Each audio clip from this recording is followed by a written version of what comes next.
Hey guys, my name is Elizabeth. Welcome back to another video. Thank you for watching. Now, it is officially December 6th. I'm sorry, I don't even know what day it is anymore. So that means that in some parts of the country, unlike down here in South Florida, it is, well, it feels like winter. It's not officially winter until the end of December, but technically it has been snowing in some places. So that to me means winter. Also, December, you got like the end of the year, you got Christmas, so that to me marks kind of the beginning of winter. And hey, it is currently 70 degrees outside, and I'm kind of like hot, but I'm wearing a sweatshirt, and I never do, and I'm kind of cold. So yeah, South Florida problems. But anyways, today I have a video showing you what my TBR for the winter is. Now, I consider winter from December to like March, because March comes my spring break, and I know that March starts spring. So it's about 10 books that I want to read for the winter. But before we do that, I'm going to go ahead and I'm going to show you the books that I had on my fall TBR, which was from September to November. And I'm going to let you guys know if I read them or not. And then I will link up the videos up here that of what I have read from that TBR. That way you can get my full thoughts on it, because I'm not going to go too into details about those books. So now, in no particular order, the first book that I'm going to talk about is Heartless. This is by Marissa Mayer, and it's like the origin story of the Queen of Hearts from Alice in Wonderland. I don't know if to consider this cheating, but I finished this book on the 3rd of December. So technically, it is part of my fall TBR, but I didn't finish it when I considered fall to be over. But either way, I'm proud of myself because she is mighty chunky, and I was able to read it. The full review for this is going to be in a different video. But either way, let me know down below if you guys feel that I should count this for my fall TBR, as if I like read for my fall TBR, or if I kind of missed. But that's okay. Either way, I'm glad that I read it because it was on my list for a while. It was a fun book. Like I said, I will go into more details in another video for you guys. But I did enjoy this one. This one was on my fall TBR. And I read it, although I finished it the 3rd of December, even though I started it at the end. Well, I started it the week of Thanksgiving, and I finished the 3rd of December. But either way, let me know if this should count towards my fall TBR. Now, okay, I'm going to be honest. The next 3 books that I'm going to pull out, I did not read any of them. The next one that I'm going to talk about is The Book of Lost Names by Kristen Harmel. It is a beautiful cover. It takes place in Florida. It has to do something with like records of World War II, where children were being smuggled into, Jewish children were being smuggled into countries to save their lives. And then there was like a record book kept of all the names of the kids. At least that's what it says according to the back of the book. And somebody finds that book, and it's about that. I don't know. I was not in the mood to read it. I mean, maybe I'll pick it up, but for right now, I was just not in the mood for it. So I didn't read that. So 1 yes so far, 1 no. Well, 1 maybe, 1 no. The next 2 books kind of go hand in hand. So the first one is Anatomy, a Love Story. Now, I want to be honest, I have read this book before when it first came out. I want to say like 21 or maybe 22 is when I read it. Probably 22. I don't remember. I still have mom brain. Let's see when it was even published. 2021. So I don't know, whenever it was Reese's book club pick of the month is when I read it. So I did read this one back in the day, but book 2 came out last year, because I've had this for over a year already, and I have not read it. So I'm the type of person that when I read books that are sequels, I need to read them like back to back. If not, I'm going to forget everything that I already read. So I wanted to reread this one so that then I can get into this one. So these 2 were just a no. But they are on my December TBR because I really do want to get to them. So at least these 2 will be on the list for December. Well, not for December, but for like fall. Sorry. It's been a long day. I'm sorry. So winter.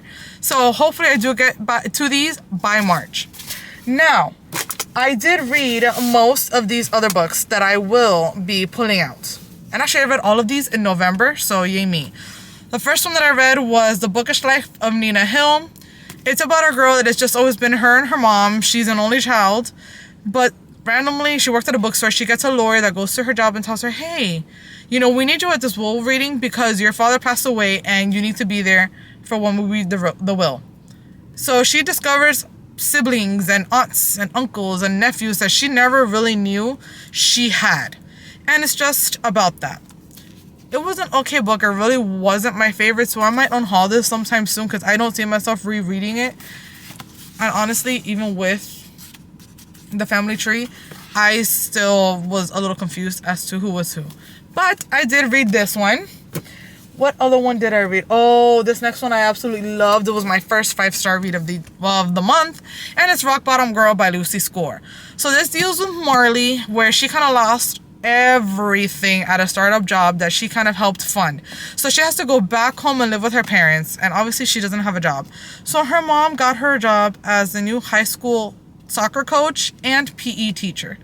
But it's the same high school that she has wanted to avoid for quite a while because of something that happened when she was in high school. All in all, it was a really cute book. 5-star read. And yes, I did read this one. Hold on, because my mother-in-law just called me, so hold on. So sorry about that. Really don't know why she has a phone if she doesn't answer when I call her back. Anyways, the next book that I read was A Million Kisses in Your Lifetime. This is like a dark romance book. It is not for everyone. I had to push through it to get through it at the very beginning because it has trigger warnings, so please do check that. I did give it 4 stars at the end. It was my first book by Monica Murphy. It is a standalone part of like an interconnected series. This is actually book 2. Book 1 I haven't read, and I actually started reading this one before I realized it was a second book, but I honestly understood everything that went on in this one. I don't think you need to read the first one to fully understand what's going on in this one. I might pick up the first one, but I am not sure. But either way, this was a read. Another one that I said I was gonna read was The Cheat Sheet by Sarah Adams. And oh my goodness, I loved this book. It was so cute. So it deals with Nate and Bree. They are best friends. As you can see, he is a football player. She is a ballerina. She owns her own dance studio. He plays professional football for the local team in Los Angeles. And they like each other, but they don't want to ruin the friendship that they have. So she gets like plastered drunk one time and she tells everyone, well, she tells the TMZ reporter, obviously without knowing she's a TMZ reporter, that the reason why Nate's relationships don't last with other women is because she feels that he's secretly in love with her. But that's okay because she's in love with him too. So the word goes around and they have to strike up a deal, like in order for her to get money to continue to fund her dance studio, that they have to pretend to date for a month. But the boys, his football team, make a cheat sheet of things that he should do in order to keep the girl after the 4 weeks are over. It is a closed-door romance, so there is no spice, but the book, it was a total rom-com. It literally had me laughing out loud, where my 4-year-old daughter would ask me, Mommy, why are you laughing? I loved it. I recommended it to a student. That student finished it. That student loved it as well, so now it's going to go to another student to go ahead and borrow, because I do teach high school. Super cute. 5 stars. Totally recommend. Put that back the other way. Don't forget to give it to her. The next one that I read was The Housemaid by Frida McFadden. This was my first Frida McFadden book. I've heard only excellent things from people for her. But this one was kind of disappointing. Like the back says, by the time I realized my attic bedroom door only locks from the outside, it's far too late. So a little spoiler, something happens where she gets locked up in the attic, which is her room. When that happened, I honestly felt that it was deja vu, as if I had read that somewhere else before, and I can't figure out where. So if you know, please let me know down in the comments below. However, because I felt so much deja vu the second half of the book, I only ended up giving this a 3 star. The last book on my list that I actually did read that was on the list was If He Had Been With Me. This is another book that I gave it, I believe, like a 3-star rating, because yes, it is young adult. It was just written way too young for me. Like, if you were a high school student, I can see why you would like this. But me, that I read it as an adult, just teaching high school, I felt that it was way too young. It wasn't bad. I literally binged this in one day. But the pages are thick, and the words are pretty big, so they're not that small. But 3 stars, because like I said, it was too young for me. There were other things that bothered me about the book, but it's a me issue. It's not a book issue, because I can see why teens really do enjoy the list. The book, I'm sorry. So on my phone, I made a list that way I wouldn't forget as to what the books were. And it was a total of, I believe, 10 books. So 1, 2, 3, 4, 5, 6, 7, 8, 9, 10, 11, 12 books, actually. And out of the 12 books, I did not read 3 of them. So I read what? 9? Yeah, I read 9 of the books. So I think I did a pretty good job. So now that fall is over and technically winter has started, let's get into the books that I want to read from here until March. 2 of them I have to read on my Kindle because one of them has not come out yet, and the other one, it's a beautiful cover and I cannot find it in hardcover. I want it in hardcover because I think that the hardcover cover is prettier.